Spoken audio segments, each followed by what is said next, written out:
Hi, കൃഷ്ണകുമാറിൻ്റെ കുടുംബം. എല്ലാവർക്കും YouTube ചാനലുള്ള ഒരു പ്രത്യേക തരം ജീവിതമാണ് അദ്ദേഹത്തിന്. അദ്ദേഹവും മകളും കൂടെ ഇപ്പോൾ ഒരു സ്റ്റേറ്റ്മെൻറ്റ് പറഞ്ഞിട്ടുണ്ടായിരുന്നു ഓണത്തിനോടനുബന്ധിച്ചിട്ട്. അത് കേട്ടിട്ട് കുറേ പേര് കുരുപൊട്ടിക്കൊണ്ട് കുറേ വർത്തമാനങ്ങൾ പറഞ്ഞിട്ടുണ്ട്. അതിൽ നമ്മളെ വാഴ കൃഷിയും വാഴക്കൂട്ട് കൃഷിയും കൂടെ ഇരുന്നുകൊണ്ട് പറയുന്നുണ്ടെന്ന് എനിച്ചെങ്ങും പറ്റൂല, എനിച്ചെങ്ങും ഇഷ്ടമില്ല, എനിക്കും ഇങ്ങനെയൊക്കെ നടക്കാനാണ് ഇഷ്ടമെന്ന് വാഴത്തി പറയുന്നുണ്ടായിരുന്നു. അങ്ങനെ വാഴത്തിയും വാഴയും കൂടി ഇരുന്ന് പറയുന്നത് കേട്ടോണ്ടാണ് ഞാനിത് എടുത്തത് തന്നെ. അപ്പോൾ വാഴത്തിയും പറയണത് എന്തെന്ന് പറഞ്ഞു കഴിഞ്ഞാൽ എനിക്ക് അടുക്കളയിൽ കയറണമെന്ന് ഇഷ്ടമില്ല, അതുകൊണ്ട് ഞാൻ പുറത്തു പോയാണ് കഴിക്കണേന്ന്. ഈ എന്താണ് ഓണം എന്നുള്ളൊരു ബോധമില്ലാത്തത് കൊണ്ടാണ് അതൊക്കെ പറയണത്. ഓണം എന്ന് പറയുമ്പോൾ നമ്മൾ ഒരു ഫെസ്റ്റിവലാണ്. അത് ഞാൻ പറഞ്ഞല്ലോ, ഒരുപാട് പേർക്ക് ആഗ്രഹം തോന്നുന്ന അല്ലെങ്കിൽ ഒരുപാട് പേര് അവരവരുടെ ബന്ധുക്കളെ കാണാൻ കിട്ടുന്ന ഒരു അവസരമാണ് ഈ ഓണം എന്ന് പറയുന്നത്. അതൊരു വലിയ ഫംഗ്ഷനാണ്. 10 ദിവസത്തെ ലീവ് കൊടുക്കുന്നത്, കുട്ടികൾക്ക് ലീവ് കൊടുക്കുന്നത്, എല്ലാവരോടും ചേർന്ന് പറക്കി അങ്ങോട്ട് പോകാനും കുടുംബത്തിൽ പോകാനും കുടുംബത്തിൽ എല്ലാവരുമായിട്ട് ചേർന്ന് ഇത് ആഘോഷിക്കാനുമാണ്. പണ്ട് കാലഘട്ടങ്ങളിലെന്ന് പറഞ്ഞു കഴിഞ്ഞാൽ കൂട്ടുകുടുംബ വ്യവസ്ഥിതിയാണ്. അപ്പോൾ ആ ഒരു വ്യവസ്ഥിതിയിലെന്ന് പറഞ്ഞു കഴിഞ്ഞാൽ ഇത്രയും പേര് വരിക, ഇത്രയും അധികം ഭക്ഷണം ഉണ്ടാക്കുക, അവർക്കൊക്കെ വെച്ച് വിളമ്പുക, അത് ഏത് കാലഘട്ടത്തിലും എല്ലാവർക്കും സന്തോഷമുള്ള കാര്യമാണ്. എൻ്റെ കുടുംബത്തിലും അങ്ങനെയൊക്കെ തന്നെയാണ്. എനിക്കും അതൊക്കെ തന്നെയാണ് ഇഷ്ടം. ഒത്തിരി ഗസ്റ്റൊക്കെ വരിക, അവർക്കൊക്കെ ഫുഡ് ഉണ്ടാക്കി കൊടുക്കുക, അതൊക്കെ നല്ലൊരു കാര്യമാണ്. അന്നത്തെ കാലഘട്ടത്തിൽ അത് അഫോർഡ് ചെയ്യാൻ പറ്റുന്ന ഒരു ലെവൽ ഉണ്ടായിരുന്നു. എന്നാൽ വർഷത്തിൽ ഒരിക്കൽ വരുന്ന ഒരു ഫംഗ്ഷനാണത്. അത് അത്രയും എൻജോയ് ചെയ്ത് അവർ ആസ്വദിച്ച് ചെയ്യുന്നതാണ്. എല്ലാവർക്കും പുതു ഡ്രസ്സ് ഉണ്ടാവും, എല്ലാവർക്കും പറയാൻ വർത്തമാനങ്ങളുണ്ടാവും, എല്ലാവരും അവരുടേതായ ഒരു ഭാഗം അതിനകത്ത് ചെയ്യും. ഒരാൾ തേങ്ങ ചിരണ്ടുമ്പോൾ ഒരാൾ മലക്കറി കരിയുക, അങ്ങനെ എല്ലാവരും കൂടെ ചേർന്ന് സപ്പോർട്ട് ചെയ്തിട്ട് ഉണ്ടാക്കിയെടുക്കുന്ന വിഭവമാണ് ഈ സദ്യ. അല്ലാതെ ഇപ്പോഴത്തെ വീട്ടിൽ ന്യൂക്ലിയർ ഫാമിലിയിൽ ഉണ്ടാക്കുന്ന സംഗതിയല്ല. പക്ഷെ എന്നിരുന്നാലും നമ്മുടെയൊക്കെ വീട്ടിലെ ഒരു അവസ്ഥ എന്ന് പറഞ്ഞു കഴിഞ്ഞാൽ, എൻ്റെ ബാല്യകാലത്തെന്ന് പറഞ്ഞാൽ ഈ ഫുഡ് എന്ന് പറയുന്നത് ഒരു ഭയങ്കര സംഭവമാണ്. അതായത് ഇപ്പോൾ എൻ്റെ കുഞ്ഞുങ്ങൾക്കൊക്കെയാണെന്ന് പറഞ്ഞാൽ എല്ലാ ദിവസവും മിക്കവാറും ദിവസങ്ങളിലൊക്കെ മീനും ഇറച്ചിയൊക്കെ കിട്ടും. ഞങ്ങളുടെയൊക്കെ ചെറുപ്പകാലത്ത് അങ്ങനെയല്ല. ഞായറാഴ്ച ഒഴികെ മാത്രമേ ഇറച്ചി കിട്ടുള്ളൂ. ഒരു കല്യാണം വന്നാലേ ബിരിയാണി കിട്ടുള്ളൂ. അങ്ങനെയൊക്കെയായിരുന്നു. ഇന്നങ്ങനെയല്ല. ഞായറാഴ്ചകളിൽ ബിരിയാണി തന്നെ ഉണ്ടാക്കി കൊടുക്കുന്ന പേരൻസാണ് അതിൽ.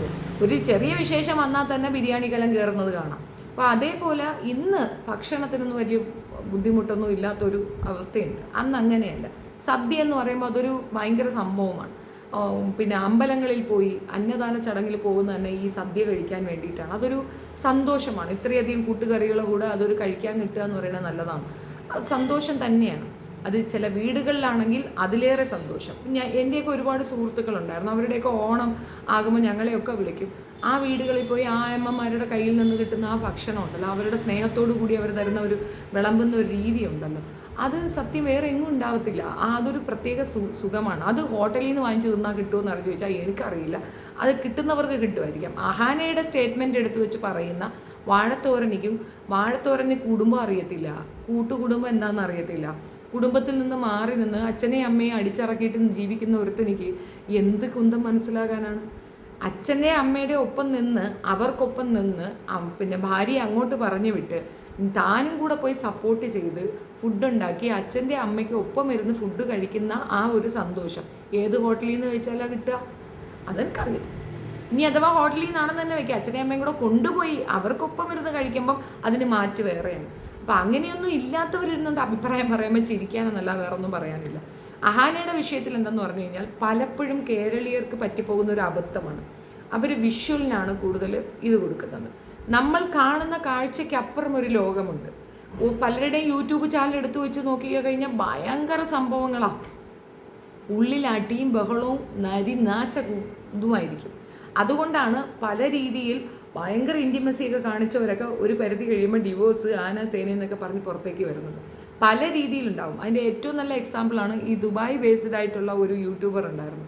അവർ തമ്മിൽ ഭയങ്കര കോംബോ ആയിരുന്നു. അത്രയും ഹിറ്റായ ഒരു കോംബോ വേറെയില്ല. ആ പെൺകുട്ടി അനുഭവിക്കുന്ന ഫ്രീഡം എന്നൊക്കെ പറഞ്ഞ് ദുബായിലുള്ള മിക്കവാറും പെണ്ണുങ്ങൾക്ക് അസൂയുണ്ടായിരുന്നു. പക്ഷേ ഡിവോഴ്സ് ആയപ്പോഴത്തേക്കാണ് അവൾ തുറന്നു പറഞ്ഞത്, ഞാൻ അതിനകത്ത് അനുഭവിച്ചത് ഒരുപാട് ബുദ്ധിമുട്ടുകളാണ്, എന്നെ വെച്ച് അവൻ പൈസ ഉണ്ടാക്കിയായിരുന്നു. അപ്പോൾ ഇതൊക്കെ നമ്മൾ പിന്നീട് അറിയില്ല. അപ്പോൾ ഇതേപോലുള്ള സത്യാവസ്ഥകൾ അതിനകത്തുണ്ട്. ഈ അഹാന ആൻഡ് ടീം അവരുടെ മൊത്തം കുടുംബത്തിൻ്റെ കാര്യം പറഞ്ഞു കഴിഞ്ഞാൽ അവർ കാണിക്കുന്ന ആ ഡ്രസ് കോഡോ ആ ട്രഡീഷനോ ഒന്നും അവരുടെ ലൈഫ് സ്റ്റൈലിലില്ല. അവരതൊന്നും ഫോളോ ചെയ്യുന്ന ആൾക്കാരല്ല. കേരളീയത അല്ലെങ്കിൽ അതിൻ്റെ സാംസ്കാരികത അതൊന്നും അവർ കീപ്പ് ചെയ്യുന്നവരല്ല. അവർ വെസ്റ്റേൺ കൾച്ചറിനെ അഡോപ്റ്റ് ചെയ്ത ആൾക്കാരാണ്. അതിൻ്റെ ഒരു ഉദാഹരണമാണ് ഓസി എന്ന കുട്ടിയുടെ വിവാഹം. ഞാൻ ആദ്യമൊക്കെ തെറ്റിദ്ധരിച്ച് 2-3 വീഡിയോ ഇട്ടിരുന്നു. അതായത് ഓസിയുടെ വിവാഹത്തോടനുബന്ധിച്ച് ഓസിയെ പെണ്ണ് കാണാൻ വരുന്നു എന്ന് പറഞ്ഞ് ഒരു വീഡിയോ ഇട്ടിട്ടുണ്ടായിരുന്നു ഓസി. അതിൻ്റെ താഴെ ഞാൻ അന്തം വിട്ടുപോയി. ഒരു വിവാഹത്തിന് ഒരു പെണ്ണിനെ കാണാനായിട്ട് വീട്ടിലേക്ക് വരുമ്പോൾ പരിചയമുള്ളവനാണെങ്കിൽ പോലും അവൻ്റെ കുടുംബം വരുമ്പം കാണിക്കേണ്ട ചില മര്യാദകൾ കൃഷ്ണകുമാറും ഫാമിലിയും കാണിച്ചില്ല എന്ന് പരാതി പറഞ്ഞവളാണ് ഞാൻ. പക്ഷെ ഇപ്പോഴാണ് എനിക്കതിൻ്റെ ഉള്ളുകളി മനസ്സിലായത്. ഇത് നിങ്ങൾ കല്യാണം കഴിഞ്ഞ് അണിമൂണും കഴിഞ്ഞിട്ടാണ് പിന്നെ പെണ്ണ് കാണാമെന്ന് പറഞ്ഞിട്ടൊരു ചടങ്ങാക്കി കൊണ്ടുവന്നത്. അവർക്ക് വീഡിയോയിൽ വ്യൂ കിട്ടണം, അത്ര ഉദ്ദേശമേ ഉള്ളൂ. ഓസിക്ക് വീഡിയോയിൽ വ്യൂ കിട്ടാൻ വേണ്ടി മാത്രം ഉണ്ടാക്കിയ ഒരു ചടങ്ങ്. അതിനെ ആ അച്ഛനും അമ്മയും കൂട്ടു നിന്ന് കൊടുത്തു വന്നതിനപ്പുറം വലിയ കഥകളൊന്നും അതിനകത്തില്ല. കാരണം 1 കൊല്ലം മുമ്പേ കണ്ട കല്യാണം കഴിച്ചു എന്നാണ് ഇവർ പറയുന്നത്. പിന്നെ ഈ നമ്മളുടെ ഒരു കേരളം ഒരു ട്രഡീഷനൊക്കെ വെച്ച് നോക്കുകയാണെങ്കിൽ വിവാഹശേഷം മാത്രമാണ് വധൂവരന്മാരെ ഒന്നിച്ച് വിടുക എന്നുള്ളത്. അത്യാവശ്യം കൂട്ടുകൃഷിക്കൊക്കെ വിടുമായിരിക്കാം. ഇതിനിടയ്ക്കൂടെ കാലുകൾ എടുത്തു വെച്ച് ഉമ്മ വയ്ക്കുന്ന അശ്വിനെ ഒരിക്കൽ ഒരു റീലിൽ ഓസി ഇട്ടിട്ടുണ്ടായിരുന്നു. അതിനകത്ത് നിന്ന് എന്താ മനസ്സിലാകുന്നത്? ദേ ഹാഡ് എവറിത്തിങ്, അത്രയേ ഉള്ളൂ. അതാണ് ഞാൻ പറഞ്ഞ വെസ്റ്റേൺ കൾച്ചർ കീപ്പ് ചെയ്യുന്ന അല്ലെങ്കിൽ അതിനെ ഫോളോ ചെയ്യുന്ന ഒരു ആൾക്കാരാണ് അവർ. പക്ഷെ അവരുടെ ഡ്രസ് കോഡൊക്കെ നോക്കിക്കഴിഞ്ഞാൽ നമ്മളെ അട്രാക്റ്റ് ചെയ്യാൻ വേണ്ടിയിട്ട് അവരുടെ പ്രേക്ഷകരെ അട്രാക്റ്റ് ചെയ്യാൻ വേണ്ടിയിട്ട് അവർ ഏറ്റവും കൂടുതൽ ഉപയോഗിക്കുന്ന ഡ്രസ് കോഡ് ട്രഡീഷണൽ വിയേഴ്സാണ്. സാരി, വിവാഹത്തിനോടനുബന്ധിച്ച് എടുക്കുന്ന ഡ്രസ്സ്, ഇതൊക്കെയാണ് അവർ ഉപയോഗിക്കുന്നത്. അപ്പോൾ ഇതൊക്കെ കണ്ട് നമുക്ക് തോന്നും ഭയങ്കരമായി ട്രഡീഷൻ ഫോളോ ചെയ്യുന്ന ആൾക്കാരാണ്. ഒന്നുമല്ല, അവർ ആ ലെവലിലുള്ള ആൾക്കാരേ അല്ല എന്നുള്ളതാണ് വസ്തുത. അത് വേറെ ചില റീൽസൊക്കെ നോക്കിയാൽ നമുക്ക് ഏകദേശം മനസ്സിലാകും. അത്യാവശ്യത്തിൽ കൂടുതൽ അതേപോലുള്ള ലൈഫ് സ്റ്റൈലിലുള്ള അവരുടെ അടുത്ത് നിന്ന് നിങ്ങൾ ഓണത്തിൻ്റെ കാര്യം അങ്ങോട്ട് കൊണ്ട് ചോദിച്ചു കൊടുത്താൽ ആ കുട്ടികൾക്കൊന്നും അറിയില്ല. സാധാരണക്കാരുടെ ഓണവും ഇതിനെയും കൂടെ കമ്പാരിസൺ നടത്താൻ പോകുന്നത്. സാധാരണക്കാരുടെ വീട്ടിലെന്ന് പറഞ്ഞാൽ ഊഞ്ഞാല് കെട്ടുന്നത് ആ സമയത്തായിരിക്കും. വീട്ടിൽ അത്രയും വൃത്തിയാക്കി കുടുംബക്കാരെയും ബന്ധുക്കളെയും ഒക്കെ കൂട്ടുകാരെയും ഒക്കെ വെയിറ്റ് ചെയ്ത് അത്രയും നാളുകൾക്ക് മുൻപേ പ്രിപ്പറേഷൻ തുടങ്ങുന്ന ഒരു വലിയ ചടങ്ങാണ് ഓണം എന്ന് പറയുന്നത്. ഇഞ്ചിപ്പുളി ഇടാനും അച്ചാറിടാനും ഒക്കെ 1 മാസം മുമ്പേ നമ്മൾ തുടങ്ങും. ഓണം വരികയാണെന്ന് പറഞ്ഞ് ഒരു 2-3 മാസം മുമ്പേ സേവിങ്സ് തുടങ്ങും.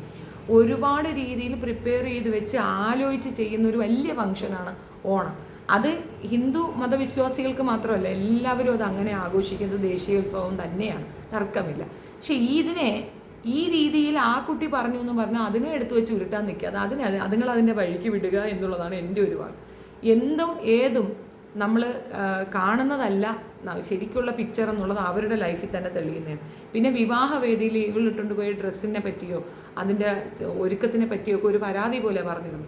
നമ്മൾ എക്സ്പെക്റ്റ് ചെയ്യുന്നത് ഇതിന് മുമ്പൊക്കെ അവർ ഒരുങ്ങി നല്ല ചേലിൽ നിന്നിട്ടുണ്ടല്ലോ. അവർക്കിതൊരു സെക്കൻഡ് മാരേജാണ്. പിന്നെ അതേപോലെ തന്നെ ഈ ഫംഗ്ഷനൊക്കെ അവർക്ക് അവരുടെ പേഴ്സണൽ ഇതാണ്. മൊത്തത്തിൽ അവരുടെ ഒരു പിന്നെ ഇതിന് വേണ്ടിയിട്ട് മാത്രം ചെയ്യുന്ന വീഡിയോസ്, അവർക്ക് വേണ്ടി അവരുടെ ഗെയിനാണ് അവരുടെ മെയിൻ ഇത്.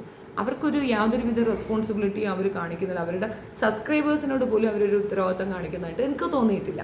അപ്പോൾ അങ്ങനെയുള്ളവരുടെ അടുത്ത് പിന്നെയും മൈക്ക് കൊണ്ടുപോയി ഇത്തരം ചോദ്യങ്ങൾ ചോദിച്ചാൽ അഹാന ഇന്നവരെ ജനുവിനായി നല്ലപോലെ ആപ്റ്റായ ഒരു കമ്മ്യൂണിക്കേഷൻ നടത്തിയിട്ടുള്ളത് നിങ്ങൾ കാണിച്ചു തരാമോ? എവിടെയും മണ്ടത്തരം വിളമ്പുന്നതാണ് അവളുടെ സ്ഥിര പരിപാടി. അച്ഛൻ പറയും ഗോമാതാവാണ്, പശുവിനെ നമ്മൾ ഇത് ചെയ്യത്തില്ല, നമ്മൾ ബീഫ് കഴിക്കത്തില്ല എന്നൊക്കെ പറയും.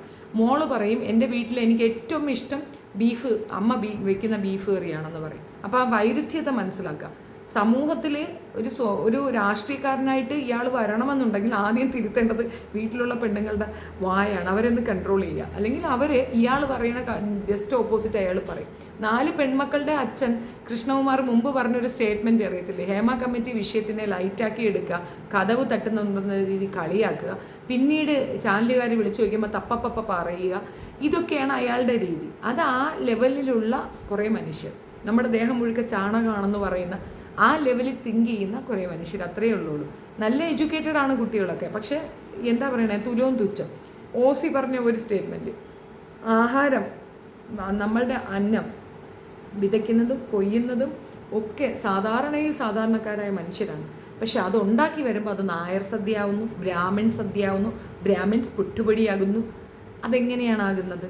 അത് ഉണ്ടാക്കുന്നത് ആരാ? ഈ ബ്രാഹ്മണനാണോ ചേറിലിറങ്ങി നിന്നുകൊണ്ട് ഈ ചെടി നടുന്നത്, കൊയ്യുന്നത്, അത് ഉണക്കി കൊണ്ടുവരുന്നത്, അത് പുഴുങ്ങി അത് ശരിയാക്കി കൊണ്ടുവരുന്നത് ബ്രാഹ്മണനാണോ? ഏതെങ്കിലും ഒരു ബ്രാഹ്മണൻ അങ്ങനെ നിൽക്കുന്നത് നിങ്ങൾക്കൊന്ന് കാണിച്ചു തരാൻ പറ്റുമോ?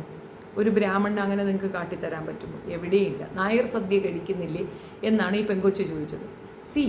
അവസാനം കമൻറ്റ് ബോക്സ് ഓഫ് ചെയ്യേണ്ടി വന്ന ഗതികേടിലേക്ക് അവളെത്തി.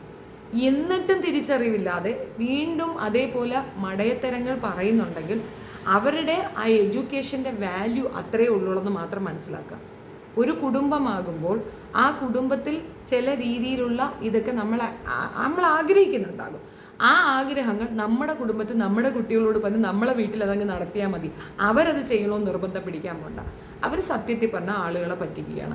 അവർക്ക് യാതൊരു ട്രഡീഷനെയും ഫോളോ ചെയ്യുന്ന ഒരു രീതിയും ഇതുവരെ ഇല്ല, നാളിതുവരെയും ഇല്ല. ഇതുവരെ അവർ ചെയ്തതൊന്നും തന്നെ ഒരു ട്രഡീഷൻ ഫോളോ ചെയ്തിട്ടുള്ള കളിയായിട്ട് നിങ്ങൾക്ക് തോന്നിയിട്ടുണ്ടെങ്കിൽ അത് നിങ്ങളുടെ മണ്ടത്തരമാണെന്ന് മാത്രമേ ഞാൻ പറയുള്ളൂ. അവർക്ക് യാതൊരു രീതിയിലുള്ള ഇന്ത്യൻ കൾച്ചറോ അല്ലെങ്കിൽ കേരളത്തിൻ്റെ കൾച്ചറോ ഒന്നും അവർ അഡോപ്റ്റ് ചെയ്യത്തില്ല. അവർക്ക് വെസ്റ്റേൺ കൾച്ചറിനോടാണ് താല്പര്യം. അങ്ങനെയുള്ള കുട്ടികളുടെ വായിൽ മയക്കൊണ്ട് കുത്തിക്കയറ്റിയിട്ട് അവരെ വായിൽ നിന്ന് ഒരു വിടുവായത്തം എടുത്തുകൊണ്ട് അതും ഒരു വിഷയമാക്കിയിട്ട് പറയണം. ഞാൻ അതും ഒരു കണ്ടന്റ് ആക്കുന്ന ഒരു അവസ്ഥയാണ് ഇപ്പോഴുള്ളത്. അതായത് ഈ ഓണത്തല്ലി ഇത് തീരുന്ന ഒരു കോലവും കാണുന്നില്ല എന്ന് മാത്രമേ പറഞ്ഞു വെച്ചോളൂ. ഇനി ഇതിൻ്റെ താഴെ വന്നിട്ട് ഓസിയെ വെറുതെ വിടുന്നു, ഞാൻ ഓസിയെ പിടിച്ചിവിടെ കൊണ്ടുവച്ചിട്ടില്ല. രണ്ടാമത്തെ കാര്യം, ഇനി അവളെ പേർക്ക് അസൂയാണ്. അയ്യോ എനിക്ക് ഭയങ്കര അസൂയയാണ്, അതുകൊണ്ട് എനിക്ക് നിൽക്കാനും നിൽക്കാനും വയ്യ. അമ്മാതിരി അസൂയ കൊണ്ട് എവിടെയും കണ്ടാൽ പോയിരിക്കുകയാണ്. അതുങ്ങളെ കണ്ട ഒരു അസൂയയ്ക്കുള്ള ഒരു സാധനവും അതുങ്ങളുടെ കൂടെ ഇല്ല.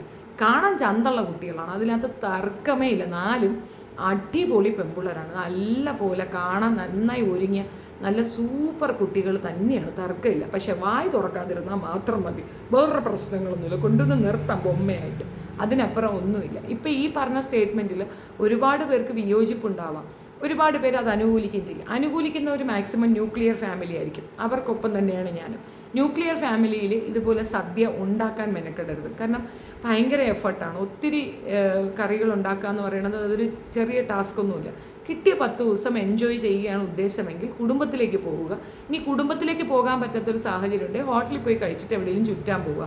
കാരണം you need to enjoy your life. അതേസമയം താഴേക്കടയിലുള്ള, അതായത് ഈ മിഡിൽ ക്ലാസ് അല്ലെ ബിലോ പോവർട്ടി ലൈനിലുള്ളവരൊക്കെ ആസ്വദിക്കുക എന്നുള്ളതാണ്. നിങ്ങളതാണ് ജീവിതം, നിങ്ങളാണ് യഥാർത്ഥത്തിൽ ജീവിക്കുന്നത്. പണത്തിനേക്കാൾ ഉപരി നിങ്ങൾക്കുള്ളത് സൗഹൃദങ്ങൾ, കുടുംബം, ബന്ധങ്ങൾ ഒക്കെയാണ്. So enjoy that moment. അങ്ങനെയുള്ളവർ കൂട്ടുകുടുംബം വിട്ടു പോകത്തില്ല. അതിൻ്റെ വാല്യൂ മനസ്സിലാകണമെങ്കിൽ ഞങ്ങളൊക്കെ ബ്ലെസ്ഡ് ആണ്. ആ ഒരു കാലത്തും ജീവിക്കാൻ സാധിച്ചു, ഈ ഒരു കാലത്തും ജീവിക്കാൻ സാധിച്ചു എന്നുള്ളതാണ്. ആ കാലത്തെ ഒരു ഇത് ഞങ്ങളുടെ സ്വീറ്റ് മെമ്മറീസാണ്. അത് മറക്കാൻ പറ്റുന്ന ഒരു കാര്യമല്ല. ഒരു ഫംഗ്ഷൻ വരുമ്പോൾ കുടുംബവും എല്ലാവരും ഒന്നിക്കുക, എല്ലാവരും ചേർന്നിരുന്ന് ഫുഡ് ഉണ്ടാക്കുക, എല്ലാവരും ചേർന്ന് ആസ്വദിച്ച് കഴിക്കുക, എൻഡ് ഓഫ് ദ ഡേ എല്ലാവരും ചേർന്ന് ഒരു പിക്നിക്കിന് പോവുക.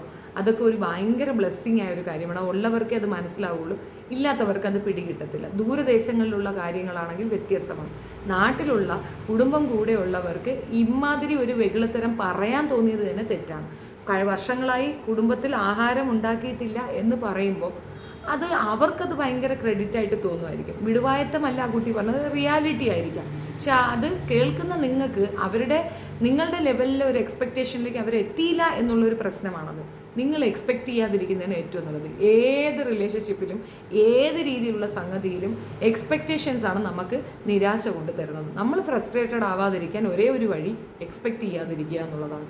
ആ ഫാമിലിയെ കാണുക, നല്ല ചന്തമുള്ള 4 ബൊമ്മക്കുട്ടികൾ, അത്രയേ ഉള്ളൂ. ഈ കൂടെ പറഞ്ഞതിൻ്റെ കൂടെ ഒരു കാര്യം പറയും, സിന്ധുവിൻ്റെ വ്ളോഗ് ഞാൻ കാണാറില്ല. അയ്യോ പരമ ബോറാണ്, മുഖം ഒന്നും കൂടെ എടുത്ത് പിന്നെ ക്യാമറയ്ക്ക് അകത്തേക്ക് വെച്ചിട്ട് എന്തൊക്കെയോ തനിയെ പറയുന്നത് കേൾക്കാം. ഞാൻ കാണാറില്ല. ബാക്കിയുള്ളവരുടേതൊക്കെ ഇച്ചിരിയൊക്കെ കുഴപ്പമില്ല, കണ്ടുകൊണ്ടിരിക്കാം എന്നുള്ളതാണ്. അപ്പോൾ ഇനി ഇതിൻ്റെ അടിയിൽ വന്ന് കമൻറ്റ് എഴുതിയിട്ട് എൻ്റെ പട്ടി മൈൻഡ് ചെയ്യത്തില്ല. നിങ്ങൾ ഇഷ്ടമുള്ള പറഞ്ഞോ, എനിക്ക് പറയാനുള്ളത് ഞാൻ പറഞ്ഞു വെച്ചു. That's it. Thank you.